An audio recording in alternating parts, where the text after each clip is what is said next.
അങ്ങനെ ഫ്രണ്ട്സ്, നമ്മളുടെ നായകനും നായികയും വീണ്ടും കണ്ടുമുട്ടുന്നു. ദൂരെ നിന്ന് കണ്ണുകൾ കൊണ്ട് അവർ ഇതാ കഥ പറയുന്നു, എന്തൊക്കെയോ പറയുന്നുണ്ട്.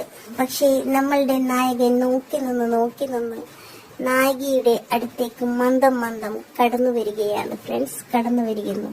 പക്ഷെ എന്തോ അടുത്തേക്ക് ചെല്ലുന്നില്ല.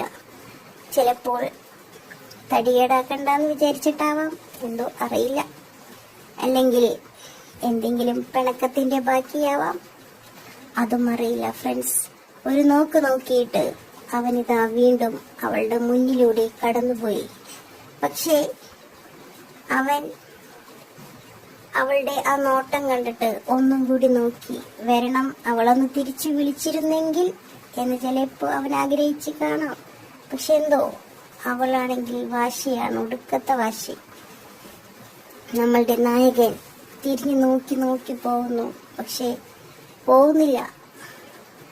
തിരിച്ചു വീണ്ടും വരുന്നു. പക്ഷേ തിരിച്ചു വന്നപ്പോ കണ്ട കാഴ്ച ഫ്രണ്ട്സ്, അത് ആരുടെയും ചങ്ക് തകർക്കുന്ന കാഴ്ച. ഒരു കാമുകനും സഹിക്കാൻ പറ്റാത്ത കാഴ്ചയാണ് നമ്മളുടെ നായകൻ കണ്ടത്. നമ്മളുടെ നായകീത ഗേറ്റ് ചാടി പോകുന്ന കാഴ്ചയാണ് കണ്ടത്. എങ്ങനെ സഹിക്കും നമ്മളുടെ നായകൻ? പാവം, നോക്കി നിൽക്കണ നിൽപ്പ് കണ്ടില്ലേ? എവിടെ കാണാവോ എന്തോ. പാവം, ചങ്ക് തകർന്നാണ് നിൽക്കുന്നത്. വീണ്ടും പോയി. എവിടെ കാണോ എന്തോ, ആത്മഹത്യ ചെയ്യാനാണോ എന്നറിയില്ല. പക്ഷെ എന്തോ അതിനും അവനെ സമ്മതിച്ചില്ല. അവനിതാ തിരിച്ചു വരുന്നു. തിരിച്ചു വന്നു വീണ്ടും അവൾ ഇരുന്ന അതേ സ്ഥലത്തേക്ക് അവൾ അവിടെ ഉണ്ടായിരുന്നെങ്കിൽ എന്ന് പാവം ആശിച്ചു പോയി കാണും. പക്ഷെ എന്തോ അവനും പോയി.